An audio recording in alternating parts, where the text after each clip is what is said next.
একটা তিতা কথা শুনবেন। যতদিন আপনি বাইসে আছেন না, ততদিন দেখবেন আপনার সন্তানকে জাদু, কলিজা, টিয়া, লক্ষ্মী বলার মতো লোকের অভাব নাই। আর যেদিন এই পৃথিবীর মায়া ছেড়ে আপনি চইলা যাইবেন, ওদিন দেখবেন যে আপনার স্ত্রী, সন্তান খেয়ে আছে বা না খেয়ে আছে, দেখার কোনো লোক নাই।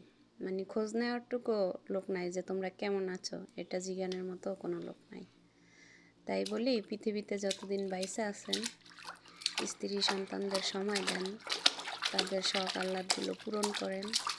কারণ আপনি চলে গেলে আপনার স্ত্রীর শখ, আপনার সন্তানের আবদার, এগুলা তাদের কাছে বিলাসিতার মতো।